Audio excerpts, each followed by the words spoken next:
Hello guys, welcome back to my channel. I know I was gone for like 2 weeks. I had to study. I had two important exams to study for, and I did really well. I passed. I'm happy. And I have a little free time from school, so I'm just gonna, try to film as many videos as I can. I'm trying to also like switch up the way that I film because I'm thinking of doing voiceovers over like video, because I find that like getting ready, obviously, like making yourself look put together, making sure the lighting is good, like all of that takes time, and sometimes you may not have good lighting, or sometimes you don't have the time to get ready, right, and do yourself up. And I'm trying to be more consistent with my content and like push more content out there. So I think I'm gonna try to switch over to voiceover. I just have to figure out the software and the method, like how people do the voiceovers over images and like what apps they use. But other than that, this video, okay, today is about your haters, okay? People who don't like you, people who are your ops, whatever you want to call it. This is basically how to stay happily unbothered, okay? So, number one, don't acknowledge anything they say. If it's not directed, it ain't respected. And even when it's directed, ignore it. Ignore it, okay? They just want attention and a reaction out of you, and he who controls your emotions control you. Okay? So if you keep letting your anger dictate your actions, it's going to consume you. Anger will become your master, will become your idol. It will become your ruler. And so that's why, like, even like certain things, I have to be careful what I say to people, because when they know what triggers you, when they know how to push your buttons, they will push every single one. People know what they're doing. They know what you're doing. They're doing this for a few reasons, okay? They could be doing this because they want you to react so that they can create a storyline, a narrative out of your reaction. They can twist your words and they can make you look crazy, like you're the one who's the villain. They will spin a tale and they will get you to react so that they can show like I guess the bad parts of you, right, to an audience, to people who don't know the situation, to people who are bystanders, to people who are innocent, right, to people who don't know their tactics and their manipulation, and they're doing that to make you look crazy. I'm telling you, I've experienced this one time, and I hope that's the last time, because that was traumatizing. I experienced this one time with that friend. I'll keep mentioning it. You know what? At this point, I might as well just have a fake name for her or something, because I keep saying childhood friend. Let's call her Tinkerbell. Tinkerbell, yeah, because I'm wearing green. Why not? Tinkerbell. So, like, people, oh my gosh. And it's like they get satisfaction. When they see that you react, they get satisfaction in knowing that maybe, because let's say someone who thinks that you're perfect, or someone who thinks that you're all that, right? Which Tinkerbell definitely thought that of me, because she told me to my face. So, me seeing her, like when I was like angry, when I tell you I was angry, I was angry. And I was over here, I was yelling. I'm not gonna lie, I was getting all up in her face. She had me messed up. And when she saw that, I kid you not, she smirked. She smirked. I was like, oh. Like when you see me breaking down, it gives you satisfaction. When you see me almost on the verge of tears, it gives you satisfaction. Like those people are sadistic. They're crazy. Stay away from them, okay? That was like the turning point for me. Like I never saw her the same again. I was like, oh no. Even if we make up, quote unquote, after that argument, I knew I had to find a way to get out of that friendship. That was the turning point for me. So yeah, people know what they're doing. People aren't stupid. And one thing I will say, like, if you want an example too, like, it could be anything. Like, you could take fictional characters, you could take a movie, a TV show, anything. Like, I know there's this one episode of TMNT, the 2012 Nickelodeon version, And I think it was like episode 3 of season 1, where Raph was angry. He had a lot of anger that day towards this bystander who, honestly, he was really rude. But he took all his insults and all the things that he said personal to the point where it affected his mission. And he let the Krang get away, right? And it made the situation worse. It escalated things. So that's why anger can be so... And that's the thing, too. Like, I had to learn. Because I had to realize, like, the anger that I had, sometimes it's not a bad thing. Sometimes it's coming out of self-preservation for yourself, okay? Sometimes it's coming out of the need to protect yourself. Sometimes it's coming out of the need to get justice, honestly. Because you're like, why are you treating me this way? Like, sometimes it's out of, I don't know, sometimes it's out of protection for yourself, where you feel like, you know, someone is pushing your boundaries. Someone is insulting you. You know you don't deserve that, so you get angry. That type of anger isn't bad. But how you conduct yourself, the way that that anger manifests is what could either make or break you. So, yeah. Anger, it's something I had to learn. Because, like, me getting angry at the things that she was doing, I had to realize, like, yes, my anger was justified. Yes, I had a right to feel a type of way, especially when I found out afterwards, like, she was such a fake friend. Like, she was talking ish about me the entire summer. I was like, oh. And you wanted to make me feel bad when I said that you were, like, switching up and that you're low-key fake, and you just proved my point, but you wanted to try and make me feel like I was crazy for it. Anyways, we're not going to get into it. Basically, I'm saying this to say that I realized my anger in that moment was my self-preservation kicking in, because I felt in my spirit that she wasn't a good person. But the way that it manifested wasn't the way I should have gone about it. And that's why when I did apologize for how I acted, I meant it. But I looked back and I was like, you know what? This was out of protection. And I can't fault myself. I can't regret. I don't have no regrets for how angry I was, because it was out of protection. So you have to discern, like, what type of anger is this in the moment? Is it anger out of protection for yourself, out of self-preservation? Or is it anger because, you know, I don't know, it was a little thing that got you upset and now you feel like your whole day is ruined and you're just, like, you know, lashing out? Like, which type of anger is it? So, yeah. I didn't mean to go on that whole rant about anger. But, yeah, see, in Jenny's song, which, crazy how I'm filming this and they just got exposed for saying the N-word, which I'm not surprised. I'm not surprised about at all. I've been in K-pop, like, since 2020. I've trust and believe. I used to be a warrior, okay? Keyboard warrior. I would argue down with people, especially when they're saying ignorant things and when they're gaslighting and, you know, deflecting, doing all the typical stan behavior. I was a keyboard warrior. I was. But right now, I'm chill. I don't care to educate people like I used to. I don't care to do all that because Google is free.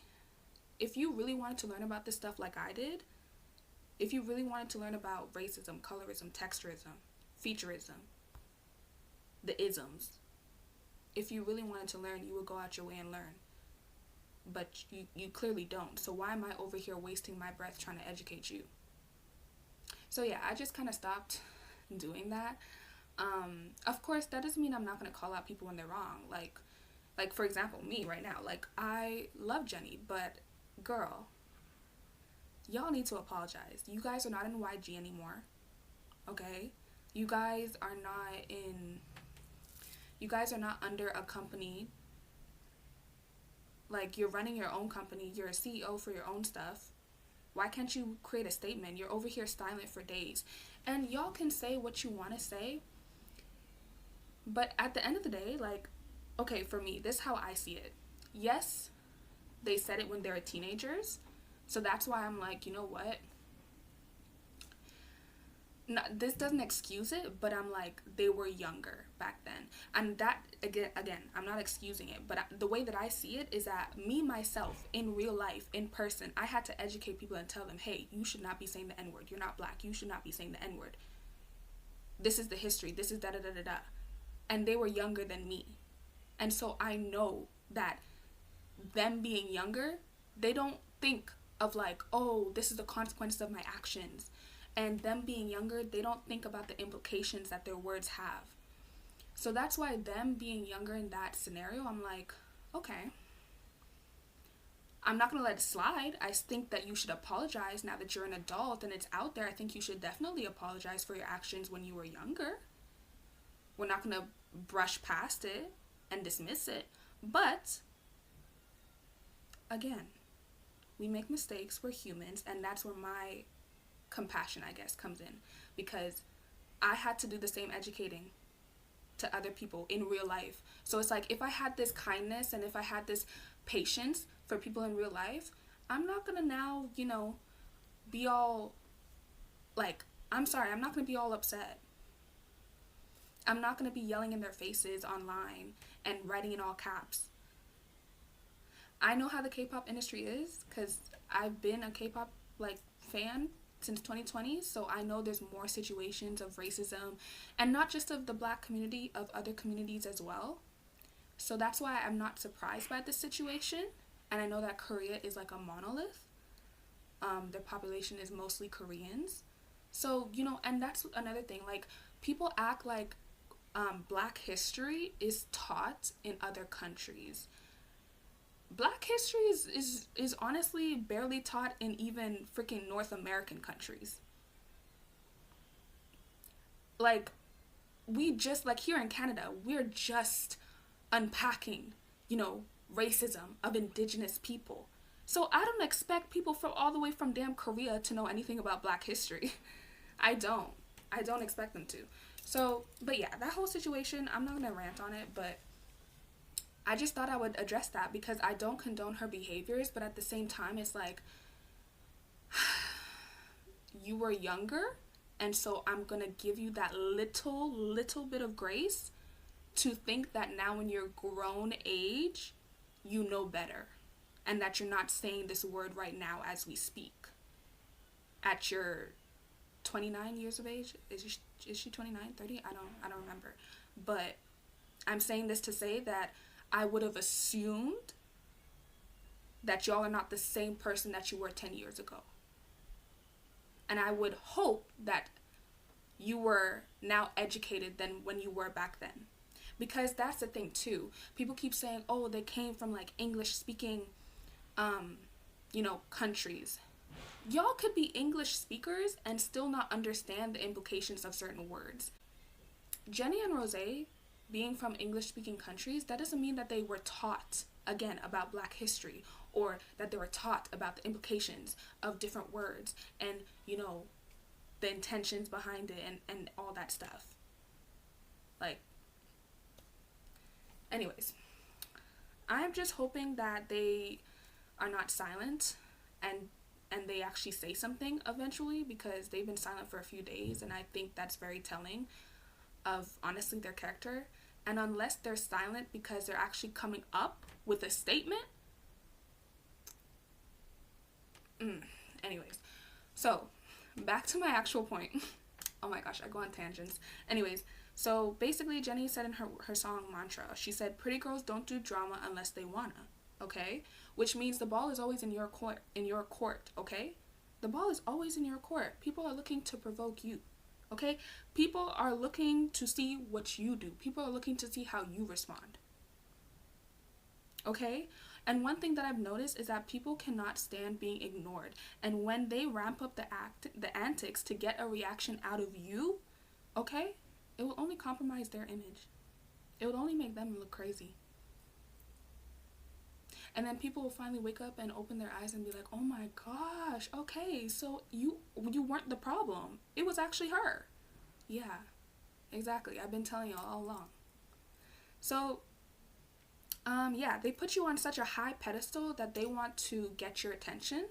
by any means necessary. Okay, even if it's negative, and by giving them that attention, you come across as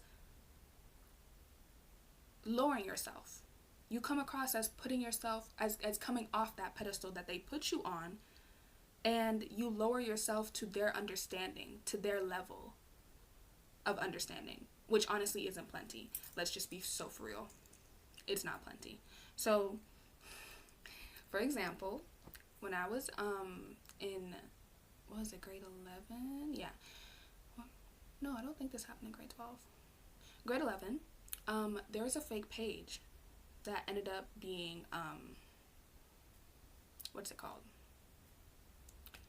That ended up being, like, made on Instagram, and it had, like, my high school's name in it, whatever, and then it was saying a whole bunch of different posts, and it was, like, some of the posts were, like, taking, some of the posts were, like, talking about, Tinkerbell's cousin, and basically saying, like, a whole bunch of stuff, and basically mimicking me, pretending to be me.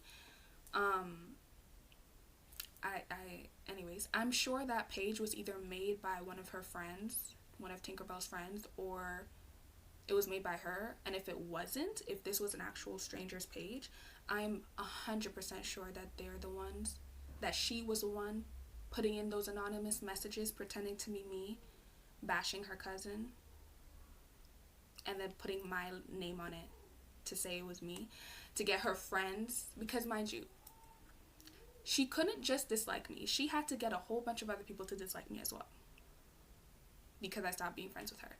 So her doing that and pretending to be me, and doing those anonymous messages of hurtful things about her cousin, and a few other stuff too,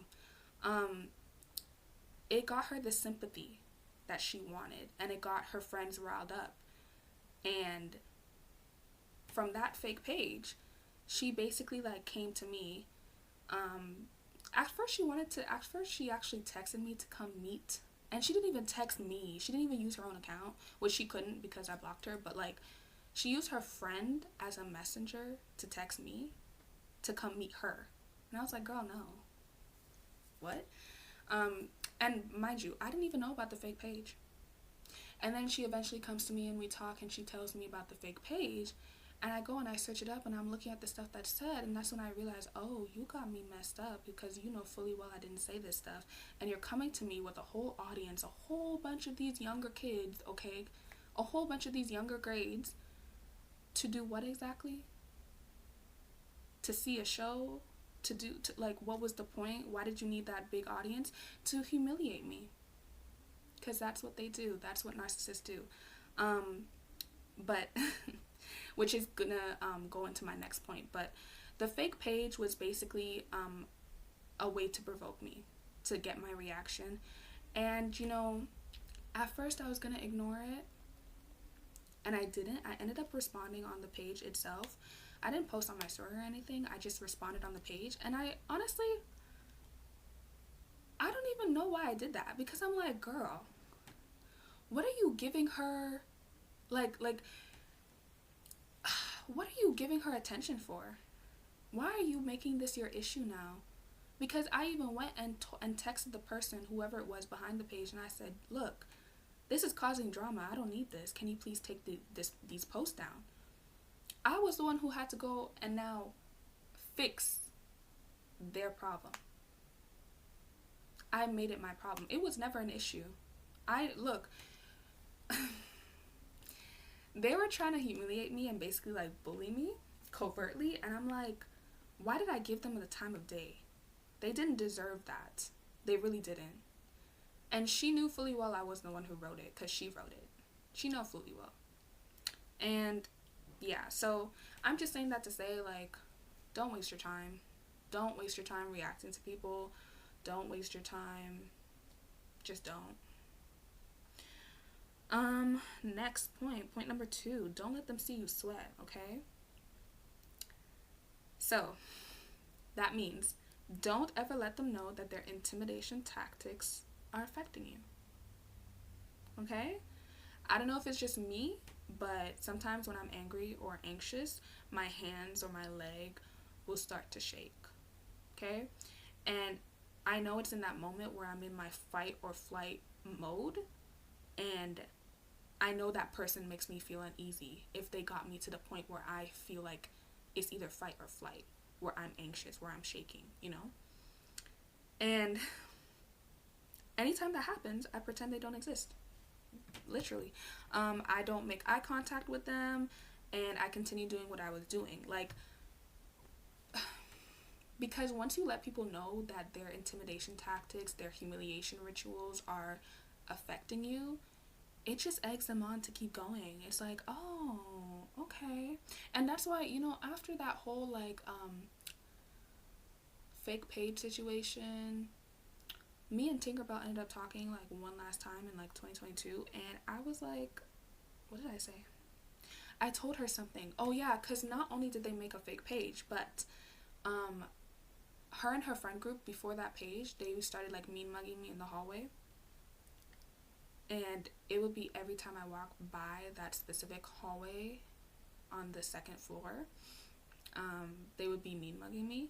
And it's funny because them doing that actually just, it taught me a lot about myself, because I just stopped caring. And although I was anxious, and I regret telling her that, because I told her like, oh, you guys doing that to me, like this is how it made me feel and blah blah, like, and it made me anxious and da, da. And you know what her response was? She was like, oh well, like they weren't gonna hurt you. I'm like, girl, who's scared of them? That wasn't the point. I knew they weren't gonna hurt me. Y'all are passive aggressive as heck. I knew you weren't gonna hurt me. I'm not talking about hurt. Like, what? And she was like, oh yeah, like they weren't gonna hurt you. I'm like, girl, that's not the point. I'm telling you how your actions made me feel. Like, what? Anyways, so basically she tried to intimidate me with that whole mean muggings, giving me the stink eye in the hallway, that sort of catty, petty stuff. And at first, yeah, I was anxious. And sometimes even afterwards, like, I would still be anxious, but I started giving them a show. I'm like, okay, since y'all want to watch me so much like you're my fan, I started coming to school dressing better, expressing myself. And that's what really, I was always into fashion, but that scenario pushed me into actually expressing myself outwardly in what I wear. And I stopped caring. So don't let them know that their intimidation tactics affect you, because what I would do, I would keep my head held high. I'd walk through that hallway, pretend they don't exist. Pretend that I do not see eyes boring holes into me. And now it's so easy for me to pretend, especially if you did me wrong, it's so easy for me to pretend you don't exist. Because you really don't. You don't exist in my world. If I see someone I don't like, okay. I see you, I glance, and then I go back to doing what I'm doing. It's that simple. So, not only, okay, does pretending they don't exist help to calm me down, but again, it doesn't give them the satisfaction that they were looking for by making me appear weak, afraid, or inferior to them, which is always the goal. It's always the goal, okay? Point number 3, never let them take up space in your mind. Okay, don't overthink and wonder, why does such and such not like me? What did I do? Did I do something wrong? No. As far as my knowledge, I didn't do anything wrong to them. Exactly. You didn't do anything. As far as your knowledge, you didn't do anything. So why are you overthinking? Why are you concerned? Like, if they aren't communicating that what you did offended them, don't stress about it. Don't stress about it. Don't care about it. It clearly wasn't important enough for them to come to you about it, okay? Which is why I always say call things out when they happen. Don't let the moment pass by and you didn't say anything about it, because for people like me, I'm not going to stress about something that could have been, would have been. I'm not going to stress about anything that you didn't tell me about. Why would I do that to myself? Like, you could be my friend and you could like be upset at me for something, but if I don't know, I'm not going to stress about it. You clearly don't care. You clearly don't care enough to tell me that it was an issue, so why should I care? And then number 4, don't be afraid to be the villain in their story, okay? If they go around spreading false rumors, okay, you know how they like to do. If they go around spreading rumors, you know, or what else? They go around telling their narrative, their version of the story, but of course their version conveniently omits and leaves out the things that they did wrong, the things that contributed to the friendship, the breakup, whatever the case may be. Look, people who don't care to hear your side are not going to care about what you say. They're not going to take what you're saying seriously. They're not going to believe you. So that's why I also say don't try to explain yourself to people who are committed to misunderstanding you. If they couldn't bother to get your side of the story, right? If they couldn't bother to get your side of the story, they didn't want to hear both perspectives. They're just going off of what one person told them and what someone whispered in their ear, then they don't care whether you were right or wrong. They just dislike you. They didn't care about whether, you know, that person actually did you wrong or not. So don't feel the need to explain yourself, okay? Those who have discernment, okay, those who can think for themselves will evaluate and write off those rumors, okay? Because they've seen your character. They know what type of person you are. My friends, they know me. They know there's certain things that I will never say, certain things that I will never do. That's just not in my character, okay? And the ones that haven't figured it out will find out the truth like everyone else, okay, when the time comes, all right? And when they're over there with their jaws on the floor, okay, mouth wide open, you'll be sitting back, eating popcorn, watching it all unfold like it's a damn movie, because your life is a movie. Own it. Your life is a movie. And yeah, and then you'll be the one like cackling, hee-heeing, laughing, saying, I told you so. Because you told them. You really did. Nobody wanted to believe you. Everybody thought you were the villain, this and that. So, okay. And now when they're when they're done wrong by the same people that they were friends with, that they, you know, were a part of the smear campaign against you, now all of a sudden they're crying and they're running back to you talking about, oh my gosh, they did this and this and this, blah, blah, blah. And you know, that's the thing too. With some narcissists, like, they won't treat, well, I don't know if this is some or all, but with narcissists, like, some of them will not treat certain people badly. Number 5, withdraw your energy, okay? Also known as stonewalling, okay? Stonewall the heck out of them. You need to have a poker face when it comes to them, okay? So when I say withdraw your energy, I mean, if I feel like someone doesn't like me, I immediately stop talking as much. I stop displaying my personality, exaggerating my facial features. The most I will do is acknowledge them in passing, like, oh, hello, how are you? Oh, goodbye, have a good night. Bada bing, bada boom. I won't go out of my way to make a conversation with them because I don't care to.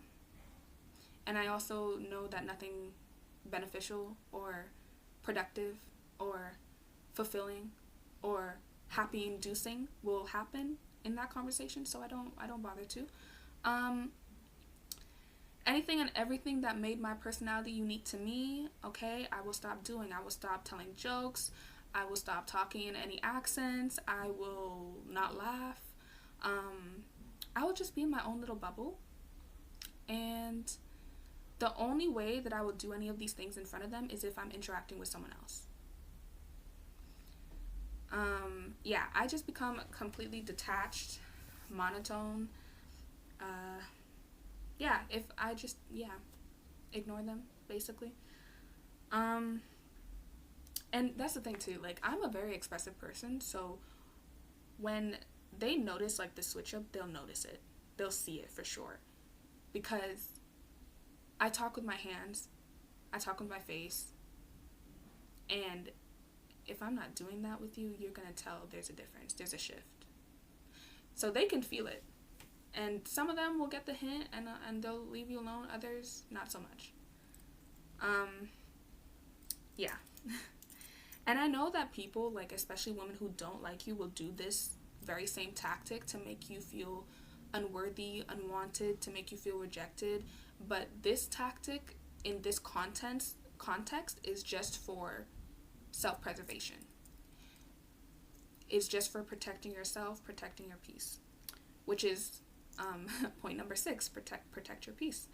Part of protecting your peace means being selective with what personal information you give people, especially if it's something that they can use against you. Okay?